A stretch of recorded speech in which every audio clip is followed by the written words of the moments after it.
አገለግላለሁ። ረጅም ዓመት ያሳለፍኩት በመልጃ አገልግሎት ነው። አንዳንዶቻችሁ ያው ታቆኛላችሁ። እግዚአብሔር የተባረከ ይሁን። ዛሬ የእግዚአብሔርን ቃል ከናንተ ጋር እንድንካፈል የምፈልገው ወይም ውስጤ እግዚአብሔር በልቤ ያስቀምጠው ጠዋትም የተናገርኩበት በመጠራታችን ልክ መኖር፣ በጥሪያችን ልክ ማደግ፣ በጥሪያችን ልክ እግዚአብሔር ወደሚፈልገው ሐሳብ መገስገስ። ጠዋትም ተናግሬያለሁ። አንዳንዶች አብዛኞቻችን የሰርጋችን ቀን የጥሪ ካርድ ጽፈን የሰርጋችን ቦታ የት እንደሆነ ገልጸን ደጋሾች እናትና አባቶቻችን ስማቸውን ጽፈው ለዘመዶቻችን ለወዳጆቻችን ካርድ ሰጥተን በዚህ ቀን እዚህ ቸርች በዚህ ቀን እዚህ ሆቴል ዝግጅት አለን ብለን ጠርተናል። ጥሪ አርገን ወዳጆቻችን ተገኝተውልናል። ሲመጡልን ግን አንዳንዱ ያስተዋይ ሰርግ ነው ምንም ችግር የለ ብሎ ዝም ብሎ ልብስ ለብሶም የመጣ ነበር። አንዳንዱ ደግሞ በጣም የቅርብ ወዳጄ የሆኑ ደግሞ ያለ የሌላቸው የነገራቸው ጌጣቸው ወርቃቸው ልብሳቸው ለብሰው ባጠገቤ ቆመው ነበር።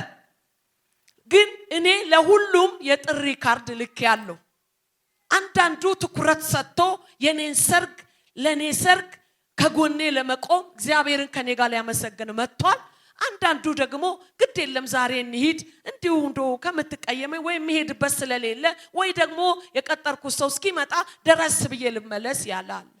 ልክ እንዲሁ በመጽሐፍ ቅዱስ የእግዚአብሔር ቃል ሲናገር ጥሪ ደርሶናል።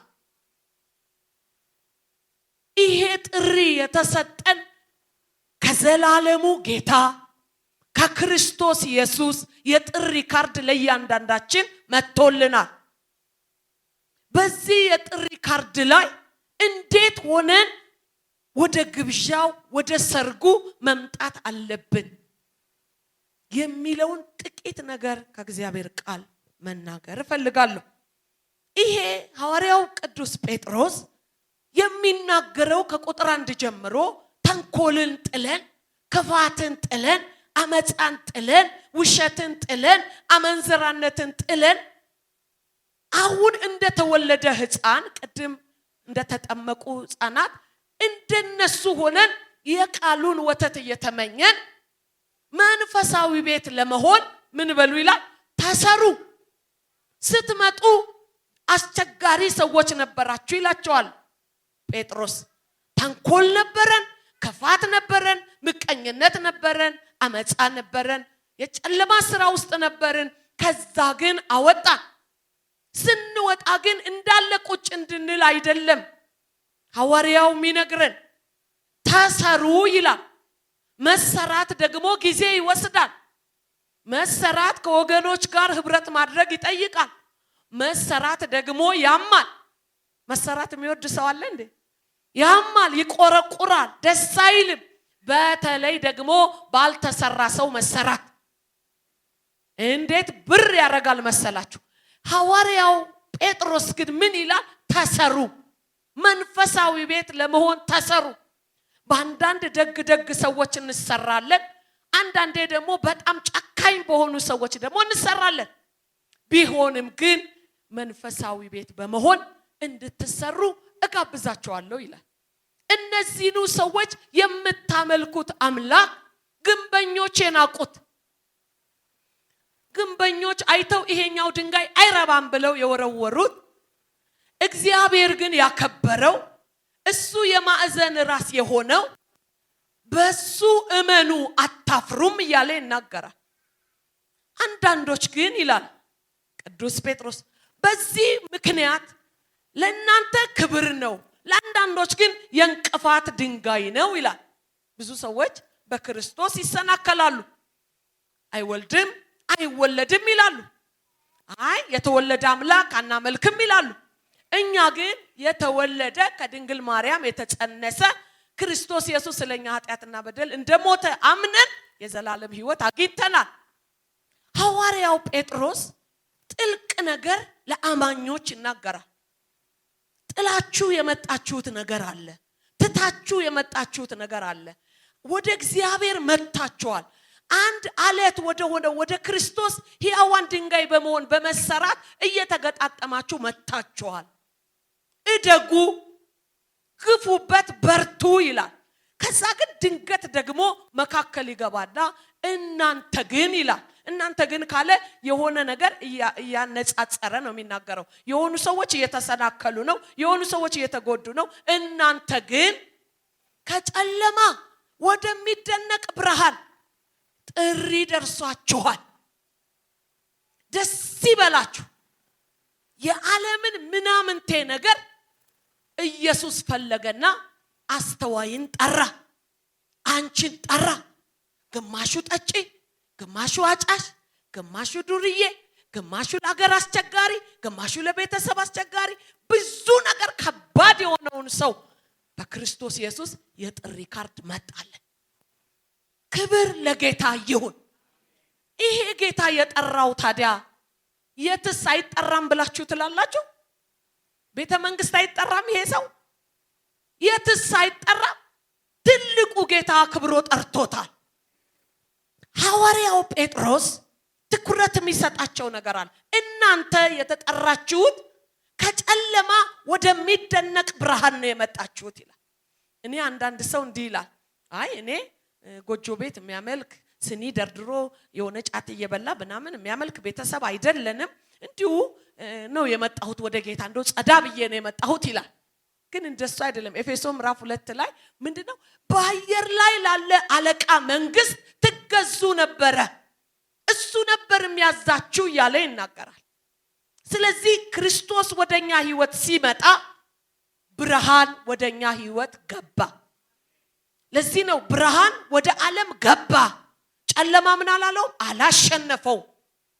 ስለዚህ ሐዋርያው ጴጥሮስ የሚናገረው ነገር አለ። ጥሪ ደርሷችኋል። ታዲያ ለምን ተጠሩ? የጥሪ ካርድ ለምን ተሰጣች? አማኙ ማህበረሰብ ለምንድነው ጥሪ በዚህ ቦታ እንድትገኙ ተብሎ ለምን ተጠራን? ከጨለማ ወደሚደነቅ ብርሃን ለምን መጣን? 4 ነገር ይናገራል። እኔ የምናገረው ግን ዛሬ 2ቱ ላይ ነው። ሌላ ጊዜ 2ቱ ላይ መናገር እችላለሁ። ግን እንደዚህ ይላል። አንደኛ የንጉስ ካህናት እንድትሆኑ ነው ይላል። ሁለተኛ የሱን በጎነት እንድታወሩ ነው ይላል። ሶስተኛ ደግሞ ቅዱስ ሕዝብ እንድትሆኑለት ነው ይላል። አራተኛ ለርስቱ የተለየ እንድትሆኑ ነው ይላል። ለምንድነው ከጨለማ ወደሚደነቅ ብርሃን የመጣ ነው? ለምንድነው ከዓለም ወደ እግዚአብሔር ቤት የመጣ ነው? ለምንድነው ከቀድሞ ስንጠጣ ስንቅም ስንዋሽ ስናጭበረብር ስንወድቅ ስንነሳ ከነበርንበት ለምን መጣን? እሁድ እየመጣን እንደዚህ አይነት አምልኮ እያመለክን ሰኞ ደግሞ ወደ ስራ እየሄድን በቃ እንድንኖር ነው የእግዚአብሔር ፕሮግራም በእኔ ህይወት በእናንተ ህይወት?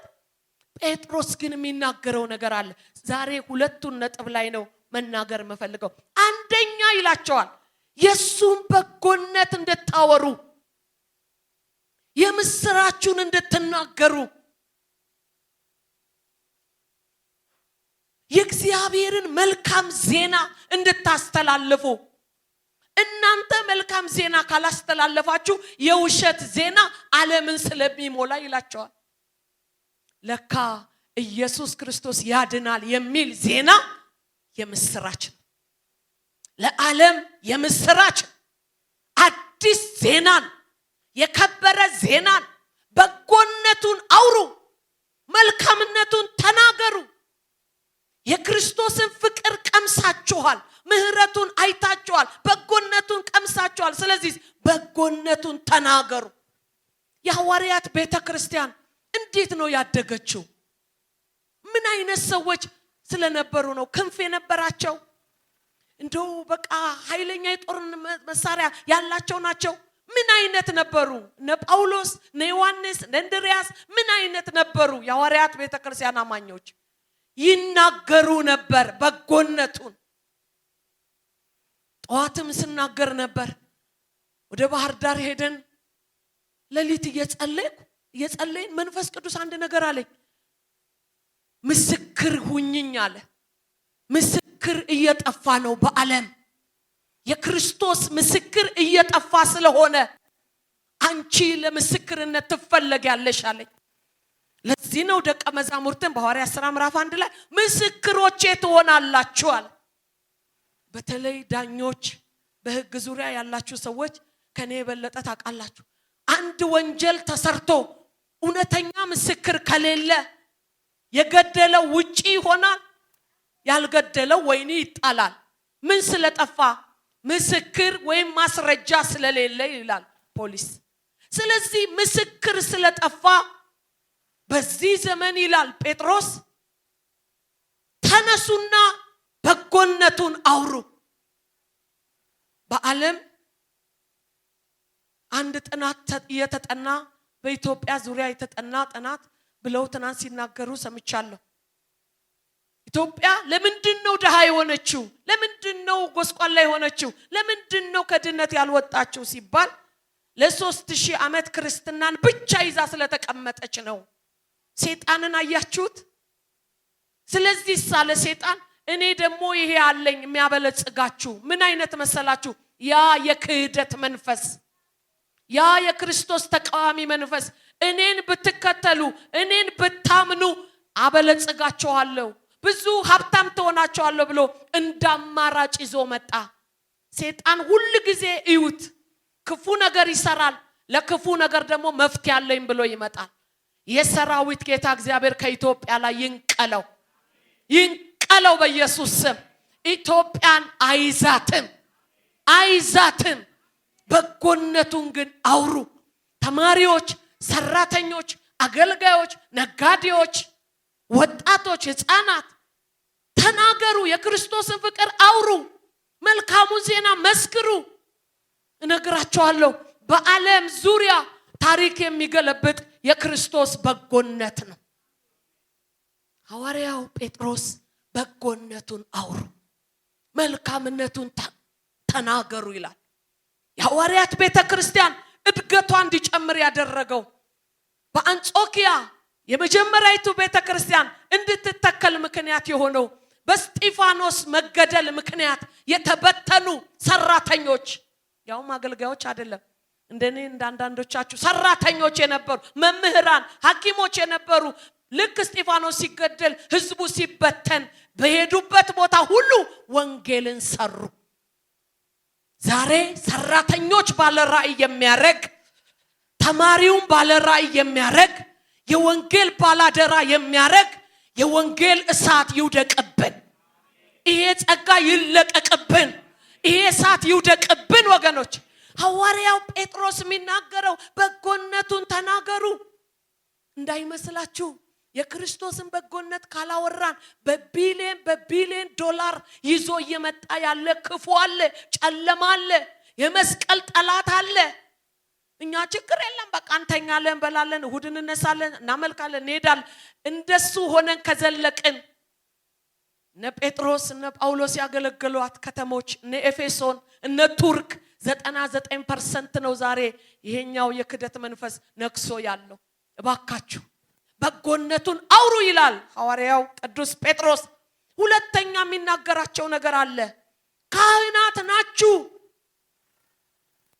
የክርስቶስን በጎነት ያወራችሁ፣ የክርስቶስን መልካምነት ያወራችሁ ደግሞ የክህንነት ልብሳችሁን ለብሳችሁ ተነሱ ይላል። እንግዲህ ካህን ቄስዬ ብቻ አይደለም ማለት ነው። ቄስ በቤተ ክርስቲያን ስልጣን የተሾመ ነው። ግን በአዲስ ኪዳን መጽሐፍ ቅዱስ ሲናገር ካህናት ናችሁ የሚለው ጠቅላላ በክርስቶስ ያመነ በሙሉ ካህን ነው። ካህን ምንድነው ስራው? ይማልዳል። ካህን ምንድነው ስራው? ያስታርቃል። ካህን ምንድነው ስራው? የእግዚአብሔር ተወካይ ነው። የእግዚአብሔርን ውክልና የያዘ ነው። ለዚህ ነው በዘጸአት 28 ላይ እግዚአብሔር ሙሴን አለው የአሮንን ቤት ውሰድ፣ የልብሰ ተክህኖን ልብስ አልብሰው፣ ደሮቶቹ ላይ በሙሉ 12ቱን የእስራኤልን ነገድ የሚሸከምበት ኪስ አዘጋጅለት፣ አሸክመው፣ እስራኤልን አሸክመው፣ ትውልዱን አሸክመው፣ ህዝቡን አሸክመው አለው። ወገኖቼ በአዲስ ኪዳን የተጠራ ነው እኛ ማላጆች፣ እኛ የእግዚአብሔር አገልጋዮች ክርስቲያን ብቻውን እንድንቀመጥ ሳይሆን እንድንጸልይ ተጠርተናል። እንድንማልድ ተጠርተናል። ደስ ይለኛል። ነገ በ14 ቀን ጾም ጸሎት ታውጇል በቤተክርስቲያናችን። እኛም በከተማ በወንጌል ብርሃን 40 ቀን ጾም ጸሎት ታውጇል። ከዚህ ወጥቼ ወደዛ ሄዳለሁ። አማኙ ሁሉ የክህንነት ልብሱን ለብሶ በእግዚአብሔር ፊት ጤናውን ይዞ መቆም አለበት። መቅሰፍት እየመጣ ነው። ጥፋት እየመጣ ነው በኢትዮጵያ።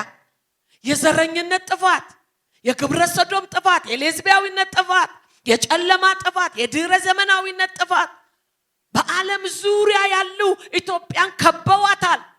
ሐዋርያው ጴጥሮስ ማሳሰብ የሚፈልገው ካህናት ናችሁ። ዛሬ በጥቂቱም ቢሆን ክርስቲያን ልታረገኝ ትወዳለህ አለው አይደል? እኔ ደግሞ በጥቂቱም ቢሆን ማላጆች እንድትሆኑ እጸልይላችኋለሁ። ምትጋደሉ፣ እማትተኙ፣ እንቅልፍ ማይዛችሁ፣ ወንጌል እንዲሰራ የጨለማውን ገዢ ምሰብሩ። በቅርብ ወደ ጎንደር ሄደን ነበር ባለፈው 15 ቀን። ልቤ ውስጥ ሞላ። ወደ ጎርጎራ ማለት ነው ሄድን። ስንሄድ ጨለማ ነው። ባህሩ ተንጣሏል። ግን ህዝቡ ደሃ ነው፣ ምስኪን ነው፣ ምንም የለው፣ በድህነት ነው ያለው። መጸለይ ጀመርን። እግዚአብሔር ሆይ አሁን ጎርጎራ ልትለማ ነው፣ ብዙ ቱሪስቶች ሊገቡ ነው፣ ግን ቤተክርስቲያን ትተከል፣ ጎርጎራ ላይ የኢየሱስ ክርስቶስ ቤተክርስቲያን ትቁም ብለን መማለድ ጀመርን። 7-8 ልጆች ሆነን የገባ ነው። 3 ቀን ምሽግ። እግዚአብሔር በሶስተኛው ቀን 1 ብር ይሰጠን። ገንዘብ አዋጣዋለን። ገንዘብ አዋጣን ወደ 1000 ብር። ከተማ ውስጥ ላለ ደሃ ለታመመ ሰው ይሄን ገንዘብ ስጡ አለን። ተነሳን። የተወሰነው ግሩፕ ይዞ ወጣ። የተወሰነቻችን ደግሞ በባህሩ ላይ መጸለይ ነበረብን። ይዘው የወጡ ልጆች አንድ በሽተኛ አገኙ። አንድ የታመመች ሴት፣ አልጋ ቁራኛ ሴት። የሚደንቃችሁ ያንን 1000 ብር በዛች ሴት ላይ ዘሩ፣ ጸለዩላት። ሴትዮዋም ተፈወሰች። በመጀመሪያ ጊዜ በጎርጎራ 1 ነፍስ እግዚአብሔር ሰጠን። ምን ልላችሁ እንደሆነ ታውቃላችሁ? አገር ሲለማ ደስ ይላል። ውሃው ሲለማ፣ ቆንጆ አውሮፕላን፣ ቆንጆ መሬት፣ ቆንጆ መንገድ ምናምን ሲሰራ ደስ። ወንጌል ካልተሰራ፣ የጨለማው ስራ ካልተቀጠቀጠ ህዝብ ተመልሶ እስራት ውስጥ ይገባል። ስለዚህ የአዲስ ኪዳን ማላጆች፣ የአዲስ ኪዳን ካህናት፣ የአዲስ ኪዳን በክርስቶስ አማኝ የሆናችሁ ካህናት ናችሁ። ለዚህ ነው ራእይ 1:6 ላይ በበገዛ ደሙ ይላል፣ በክርስቶስ ደም ካህናት አደረገን ይላል። አንቺ ካህን ነሽ፣ ለቤትሽ ለልጆችሽ ካህን ነሽ፣ ለቤተ ክርስቲያን ካህን ነሽ፣ ለኢትዮጵያ ህዝብ ካህን ነሽ። ጫት ለሚበላው፣ አሽሽ ለሚወስደው፣ አብዶ በየመንገዱ ለሚንከራተተው አንቺ ካህን ነሽ። ምትማልጂ ነሽ፣ ምትቃትቺ ነሽ፣ ምትጮይ ነሽ። እግዚአብሔር ወይ አስበው ምትይ ነሽ። ክርስቶስ ኢየሱስ በመስቀል ላይ ሲሞት ለአንዴና ለመጨረሻ ጊዜ በዓመት አንዴ የሚገባበት ሊቀ ካህኑ ያ መጋረጃ በክርስቶስ ኢየሱስ ተቀደደ። ያ አሁን ያለኔ ትገባላችሁ፣ ያለ ነብዩም ትገባላችሁ፣ ያለ ሐዋርያውም ትገባላችሁ። ኢየሱስ እኔን ይሰማኛል፣ ኢየሱስ አንቺን ይሰማሻል። ዛሬ ወገኖቼ ሐዋርያው ጴጥሮስ የሚናገረው ይሄንን ነው። ካህናት ናችሁ። ካህን ያለባት ቤተክርስቲያን። እኔ ቄስን ማለት አይደለም። ካህን ማለት የእግዚአብሔር አገልጋይ፣ የእግዚአብሔር በምልጃ በጸሎት በእንባ በጾም በጸሎት አገራቸው ምድራቸውን እንደለወጡ ሰዎች፣ ጥናን ይዘው እንደሚገቡ ሰዎች እግዚአብሔር ሆይ እኔ ቆም ያለው የሚል ትውልድ እግዚአብሔር ይፈልጋል። አሜን። እግዚአብሔር ካህናት ያርጋችሁ። ስንት ጥፋት ኢትዮጵያ ላይ አለፈ መሰላችሁ? እኔ አንዳንድ ቀን ጌታ ሆይ ይሄ ሌሊት አይንጋ፣ ይሄ ጥፋት ሳይቆም ይሄ ሌሊት አይንጋ። ዛሬ ይሄ ጥፋት ሰብስብ ስንለው እግዚአብሔር ድንገት ወርዶ የክፋትን ኃይል ሰብሮ ምድሪቱን ሲታደግ አይተናል። ወገኖች የሐዋርያት ቤተክርስቲያን አቅሟ፣ ጉልበቷ፣ ስልጣኗ፣ እድገቷ፣ ስፋቷ፣ የጸጋ ሙላቷ፣ ቅባቷ፣ እውር መብራቱ፣ ሽባ መጠርጠሩ፣ አጋንንት መውጣቱ፣ ትልቁ ስልጣኗ ጸሎትና የእግዚአብሔር ቃል ማገልገሏ ነው። ለዚህ ነው በሐዋርያት 6 ላይ መጡ፣ መበለቶች ተበድለዋል፣ ተጎድተዋል፣ ምንድነው የሚሻለው ብለው ሲሉ እሺ ዳቆናት ምረጡ፣ እንጀራው ምናምን የሚሰጡ ምናምን ጥሩ አለ። እኛ ግን ለጸሎትና ለእግዚአብሔር ቃል ብቻ እንተጋለናል። ወገኖቼ ዛሬ የክህነት የምልጃ የጸሎት ይሄ የመካከለኛ ሆኖ መግባት ለሴት የሰጠው ማን ነው? ለአሮጊቶች የሰጠ ማን ነው? ለእናቶች የሰጠ ማን ነው? ወንዶች እንዴት ነው በዚህ መንፈስ የማይነኩት? እህቶች ለምንድን ነው በዚህ? ወጣቶች ለምንድን ነው በዚህ መንፈስ የማይነኩት? ሁሌ ማዝነው ከልቤ ነው የምናገረው። እዚህ ቤተክርስቲያን ደስ ይለኛል፣ ልጆች ቁጭ ብሎ ነው የሚያዳምጡት። አንዳንድ ቦታ እንደዚህ አገልግሎት ላይ ግን ስንሄድ ወጣቶቹ ጸሎት ካለ ከተባለ አይገቡም፣ ውጭ ነው የሚቆዩት። ልክ ጸሎት ሲያልቅ ይመጣሉ። ስለዚህ ጸሎት የማያውቅ ትውልድ አፈራን። እኔ ጌታ ጠዋት ነበሩ 2 ልጆቼ የ19 እና የ16 ዓመት ልጆች አሉ። አንድ ቀን ጌታ እንደዚህ አለኝ፣ እየጸለይኩ አስተኛለሁ፣ እየጸለይኩ ትምህርት ቤት ልካለሁ፣ እየጸለይኩ አበላለሁ፣ እየጸለይኩ አስተኛለሁ፣ እየጸለይኩ አለብሳለሁ። ዛሬ ግን ጸሎትን አስተምሪያቸው አለኝ። አንቺ በሌለሽበት ዘመን ምን ይሆናሉ ልጆችሽ? ጸሎት አስተምሪያቸው አለኝ። ቁጭ አድርጌ ልጆቼን አስተማርኳቸው። አሁን በጋራ መጸለይ ካለለብን በስተቀር እኔ አልፈለግም። ልጆቹ ጸሎት ያውቃሉ። ለዚህ ነው ኤርሚያስ ላይ ልጆችሽን ለቅሶ አስተምሪ፣ መቃተት አስተምሪ። ወጣቶች የሚጸልዩ ወጣቶች እንዲነሱ እመኛለሁ። የክህንነት ልብሳቸውን ለብሰው የምልጃ ልብሳቸውን ለብሰው ምድሬን ስጠኝ፣ አገሬን ስጠኝ፣ ህዝቤን ስጠኝ የሚል ወጣት ማየት ናፍቃለሁ። እኛ እናቶችማ እድሜያችን እየሄደ ነው። ዱላውን የሚቀበሉ እሳቱን የሚቀበሉ ልጆቻችን በኢየሱስ ስም ይነሱልን። ለዚህ ነው የሐዋርያው ጴጥሮስ ካህን ናችሁ ተነሱ። ወገኖች የሚማልድ የሚጸልይ የሚቃትት ቤተክርስቲያን እድገት ያሳያል። ወንጌል ስርጭት ይበዛል፣ ነፍሳት ይጨመራሉ፣ ጸጋ ስጦታዎች አክቲቭ ይሆናሉ፣ አጋንንቶች ይወጣሉ፣ ድውያን ይፈወሳሉ፣ ሽባ ይተረተራሉ። ዛሬ ይሄን መንፈስ እግዚአብሔር ይስጠን። ልባችሁ እንዲቃጠል ፈልጋለሁ። የቤተሰብ መሰዊያ ይታደስ፣ የልጆችና የቤተሰብ መሰዊያ ይታደስ፣ የቤተክርስቲያናችን የጸሎት መሰዊያ ይታደስ። ቤተክርስቲያን ወደ ጸሎት ስንጠራ እኔ አንዳንድ ሰው እንዲላ እቺ ቤተክርስቲያን ቀዝቃዛ ናት ይላል አንዳንድ ሰው። እዚህ ሳይሆን ሌላም ቸርች ላይ አይ እቺ ቤተክርስቲያን ያቺኛዋ ደግሞ የጋለች ናት፣ ያቺኛዋ ደግሞ እንትን። ወገኖች የጋለም የበረደም የሆነው እኮ እኛ ነን። እኛ ግለን ብንመጣ ችቦውን ለኩሰን ብንመጣ ቤተክርስቲያን ትቀጣጠላለች። ሰዎች ለአገልግሎት መሾም ይጀምራሉ። ሐዋርያው ቅዱስ ጴጥሮስ የሚያሳስበው ይሄንን ነው። ካህናትና የወንጌል በጎነቱን ባካችሁ አውሩ እያለ ይናገራል። እስቲ ፈጠን ብዬ ልናገር።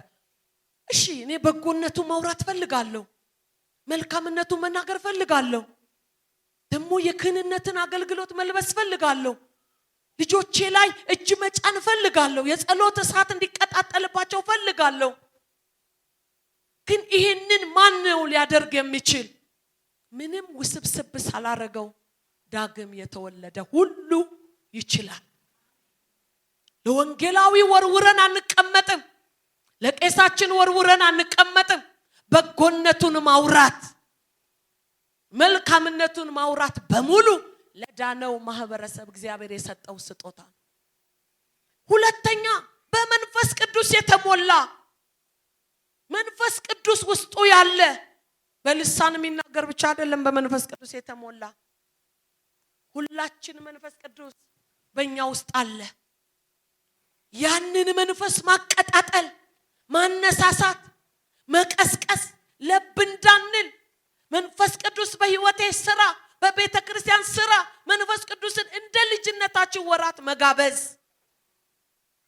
እሱ የክርስቶስን ማዳን ይናገራል። ሰሞኑን ከተማችን ውስጥ አይታችኋል? የሚገርሙ ወጣቶች በማይክ በእንደዚሁ በምስክርነት ድብልቅልቅ ያረጉ ነው። የኔ ጌታ ስሙ ይባረክ። አሜን። ከተማዋ በወንጌል ትረበሽ። በጦርነት አይደለም፣ በግጭት አይደለም፣ በእልቂት አይደለም፣ በወንጌል ስርጭት ከተማው ይበጥበጥ። መንፈስ ቅዱስን መጠማት፣ ለህይወታችን ስፍራ መስጠት፣ ሁሌ መጋበዝ፣ ሁሌ ያሳድገኝ ማለት ጸሎታችን ያድጋል፣ ንግግራችን ያድጋል፣ ህይወታችን ያድጋል። መንፈሱና ሙሽራይቱ ና ይላሉ ይላል። መንፈስ ቅዱስ በጣም እየተሞላችሁ ስትመጡ ዓለምን ትጠሏታላችሁ። በእውነት ዓለምን ትንቋታላችሁ። በብዙ መከራ ያለፋችሁ፣ በብዙ ፈተና ያለፋችሁ ይሄም ያልፋል ትላላችሁ። ይሄም ያልፋል። በጉ ብርሃን የሆነባት ከተማ ይጠብቀኛል። መንፈስ ቅዱስ በቤቱ ይሙላ። በህይወታችን በልጆቻችን መንፈስ ቅዱስ ይሰልጥን። ሶስተኛውና የመጨረሻው የክህነትና የወንጌል የበጎነቱን የሚያወሩ ሰዎች የሚተጉ ናቸው። ፓሽን ያላቸው፣ መሰጠት ያላቸው፣ የክርስቶስ ፍቅር የገባቸው፣ ግለት ያላቸው። እኔ አደገኛ በኢትዮጵያ ቤተክርስቲያን እያየሁ ያለሁት አደገኛ መንፈስ እየመጣ ያለው ሃይማኖተኝነት ነው። ሃይማኖተኝነት ይገላል። በቃ ሃይማኖተኝነት ይገላል። በቃ እኔ ፕሮቴስታንት ነኝ በቃ ብቻ ማለት ይገላል። ኢየሱስ ግን ህይወት ነው። ህይወት ሲሆን ግን አክቲቭ ይሆናል።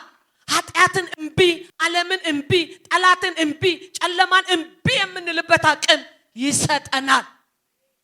ያ የልጅነት ግለታችሁ ጠፍቷል እንዴ? ካሌብ እኮ አለ አይደል? ዛሬም እንደ 40 ዓመት ሰው ኃይለኛ ነኝ አለ እንዴ? ምን ነው እድሜያችን ሲጨምር እኮ ጸጋችን መቀነስ የለበትም። ለእግዚአብሔር ቤት ያለን ጥማት፣ ናፍቆት፣ ረሃብ መቀነስ የለበትም። ይጨምርልን።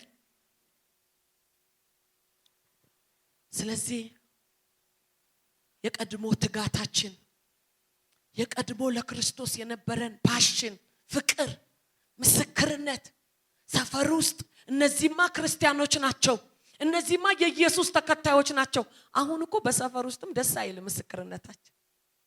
አረ እነሱም ብሎ ክርስቲያን እናንተ ትጠጣላችሁ፣ ታጨሳላችሁ፣ ትቅማል፣ ትዘፍናላችሁ። ሰይጣን ደግሞ አደገኛ ሃይማኖተኝነት ስላመጣ ዘፈንና መዝሙር እንኳን እስከማንለይ ደርሰናል። የጥንቆላን መንፈስና እውነተኛ ትንቢትን መለየት አቅቶናል። እግዚአብሔርን ግን እናምነዋለን። ይሄ ታሪክ ይቀየራል። ዛሬ ላበረታታችሁ ፈልጋለሁ። ሐዋርያው ጴጥሮስ እንዳለ ከተንኮል፣ ከክፋት፣ ከኃጢአት፣ ከነውር ከዚህ ነገር ከወጣችሁ ለሁለት ነገር ተጠርታችኋል። በጎነቱን አውሩ። የክህነትን አገልግሎት ይዛችሁ ተነሱ። ጸሎት ለሴት አትወርውሩ። ጸሎት ለአባቶች አትወርውሩ። ጸሎት ለሥራ ፈቶች አትወርውሩ። እንትና ብቻ ነው የሚሰማው፣ ስለዚህ ነብይ እንትናን መፈለግ አትሂዱ። አንቺን እግዚአብሔር ይሰማሻል። ስንቴ ታመን ተፈወስን፣ ስንቴ ደክመን በረታን። ኢየሱስ ሆይ ጨነቀን ስንለው ድንገት መጥቶ መንገዳችንን አስለቀቀ። ዛሬ ይሄ መንፈስ እንደገና በእኛ ላይ ይለቀቅ ጸልያለን። ሸላቫር ዳንያስ የክብር መንፈስ፣ ይሄ ትጋት፣ ይሄ መሰጠት በእውነት የሀያት አጥቢያ መካነ ኢየሱስ መታወቂያዋ ጸሎትና ወንጌል ስርጭት ይሁና። ምልጃና ወንጌል ስርጭት ይሁና። ቦታ እስኪጠበን ድረስ እለት እለት ነፍሳት፣ እለት እለት አዳዲስ ሰዎች ይጨመሩ ነበር ተብሏል። ዛሬ በዚች አጥቢያ ላይ አዳዲስ ሰዎች ይጨመሩ። አዳዲስ ትውልድ ይጨመር። የመናፍስቱ ኃይል ይሰበር። ያጋንንት ጉልበት ይመታ። ቆመን እንጸልያለን እጆቻችንን አንስተን። ወገኖቼ ጥሪ ደርሷቸዋል። እኛ ካልወጣን የክህደቱ መንፈስ እየወጣ ነው። ከተማን እየሞላ ነው። አገራችንን ኃያላን አገራት ከበዋታል። ምርጫ ከፊታችን አለ። እግዚአብሔር ሆይ እርዳን ማለት አለብን።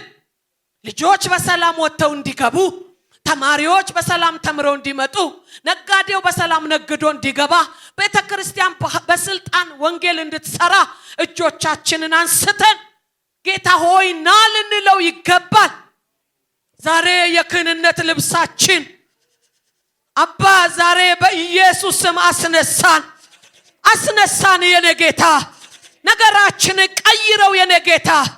ለትውልድ የተጠራው ህዝብ፣ ለአፍሪካ የተጠራው ህዝብ፣ ለዓለም የተጠራው ህዝብ፣ አፍሪካን እሳት የሚለኩስ፣ ዓለማትን እሳት የሚለኩስ፣ የአሜሪካ፣ የአውሮፓ፣ የአረብ ሀገራትን እሳት የሚለኩስ ህዝብ ዛሬ እግዚአብሔር በጠላት ተጽዕኖ ውስጥ ወድቋል። ዛሬ ስበርልን። ይሄ ተጽዕኖ፣ ይሄ ድንዛዜ ሸል ተቦራ እቃወማለሁ በኢየሱስ ስም። ድንዛዜ አዚም ለብ ብሎ መሄድ ከእግዚአብሔር ህዝብ ላይ ይመታ። ከልጆቻችን ላይ ይመታ። ከቤተ ክርስቲያናችን ላይ ይመታ። ከአጥቢያችን ላይ ይመታ። ድንዛዜ ይመታ። ፍቺን እያበረከተ፣ መጠላላትን እያበረከተ፣ መገፋፋትን እያበረከተ፣ ልጅ ለወላጅ እንዳይታዘዝ፣ ወላጅ ለልጁ እንዳይከባበር፣ ደግሞ ለቤተ ክርስቲያን፣ ደግሞ ለአገር በረከት እንዳንሆን ድንዛዜ ይዞ የመጣ ውጣ፣ ልቀቅ። ዛሬ ልቀቅ ከእግዚአብሔር ቤት። ልቀቀን በጌታ በኢየሱስ። ልቀቀን በጌታ በኢየሱስ። ልጆቻችንን ልቀቅ በጌታ በኢየሱስ። ትውልዳችንን ልቀቅ በጌታ በኢየሱስ። የትዳር ጓደኞቻችንን ልቀቅ በጌታ በኢየሱስ። ቤተ ክርስቲያናችንን ልቀቅ። እሳት የሚነድባት፣ የመንፈስ ቅዱስ እሳት የሚቀጣጠልባት፣ ብዙ ጸጋዎች አክቲቭ የሚሆኑባት ሸልተቦ እለፍ የኔ ጌታ። በስልጣን እለፍ የኔ ጌታ። አየሩን ቀደስ ስጠን የኔ ጌታ። ሰማያትን ቀደ ውረድ የኔ ጌታ። ሰማያትን ቀደ ውረድ የኔ ጌታ። ዛሬ መንፈስ ቅዱስ ውረድ በእኛ ህይወት ላይ፣ በልጆቻችን ላይ፣ በትውልዳችን ላይ እሳቱ የነደደ ይሁን። የወንጌል ስርጭት፣ ሰራተኛ በስራው፣ ነጋዴ በንግዱ፣ ተማሪ በትምህርት ቤቱ፣ አገልጋይ በአገልግሎቱ፣ ከተማው በወንጌል ስርጭት በኢየሱስ ክርስቶስም ይሞላ። ክፉ ዜና ወደ ጓዳ ይግባ። መርዶ የሞላበት ዜና ሄልታንያባ በመጋቢት ላይ፣ በሚያዝያ በግንቦት ላይ መርዶ የያዙ ቀናት፣ መርዶ የያዙ ወራት፣ መርዶ የያዙ እግዚአብሔር ሳምንታት በኢየሱስም ጸጥ ይበሉ። በኢየሱስም ጸጥ ይበሉ። በኢየሱስም ጸጥ ይበሉ። ማላጁ ይሄ የአዲስ ኪዳን ካህናት በኢየሱስም መነሳት ይሁንልን፣ መቆም ይሁንልን። መቅሰፍት ከልካይ ያርገን። የኃያላን አገራት እጆች ከኢትዮጵያ ላይ ይነሱ። ምክራቸው ለዘላለም የፈረሰ ይሆን። የግብፅ ምክር፣ የሱዳን ምክር የፈረሰ ይሆን። የአሜሪካ የአውሮፓ ምክር የፈረሰ ይሆን። ኤልሳ በዶታይን ቁጭ ብሎ እንዳፈረሰ ዛሬ አፈረስ ነው። ከኢትዮጵያ ላይ አፈረስ ነው። ምርጫን ተገና አርጎ የሚመጣ አፈረስ ነው። ልጆቻችንን ተገና አርጎ የሚመጣ አፈረስ ነው። ገንዘብ ተገና አርጎ የሚመጣ አፈረስ ነው። ዛሬ ለሰሜኑ ሰላም፣ ለደቡቡ ሰላም፣ ለምስራቅ ለምዕራቡ ሰላም፣ ለመሃል ከተማ ሰላም፣ ለምርጫ ቦርዱ ሰላም፣ ለተፎካካሪ ፓርቲዎች ሰላም፣ ለገዢው ፓርቲ ሰላም፣ ለምድሪቱ ሰላም፣ ለ110 ሚሊዮን ህዝብ ሰላም። ሰላም ይሁን፣ ሰላም ይሁን፣ ሰላም ይሁን። ተጽዕኖ ለዘላለም የተሰበረ ይሁን። ይሄ ህዝብ ግን በጎነትን በማውራት የክህንነት ልብሱን በመልበስ በመቃተት በመጋደል ዘመናችን እንድንጨርስ ጸጋ ያግዘን። ከፍ ከፍ በል። እኛ ላይ የመጣው እሳት ልጆቻችን ላይ ይውደቅ። የልጅ ልጆቻችን ላይ ይውደቅ። እኛ ስናልፍ ልጆቻችን ጠጪ አይሆኑ። እኛ ስናልፍ ልጆቻችን አሺሽ ሰፈር አይሄዱ። የሄዱ ቢኖሩ ይመለሳል። የራቁ ቢሆኑ ዛሬ ይመለሳል። በክርስቶስ ፍቅር እንደገና ያባታቸው ቤት ትዝ ይላቸዋል። በኢየሱስ ስም እርዳን። የሄዱ ይመለሱ፣ ያሉትም የጸኑ ይሆኑ። አባ እናመሰግንሃለን። በተጠራንበት ጥሪ ልክ በጎነትንና የጸሎትን የምልጃን የጾምን የልመናን መንፈስ እግዚአብሔር የተቀበልን ወደፊት እንድንጓዝ እርዳን። ይሄ ጉባኤ ተባርኮ ለበረከት ይሁን። እኔም አልጠቀም ባሪያ ነኝ፣ ዝቅ አልኩ፣ አንተ ግን ከፍ በል በጌታ በኢየሱስ ስም አሜን። ጌታ ኢየሱስ ይባርካችሁ።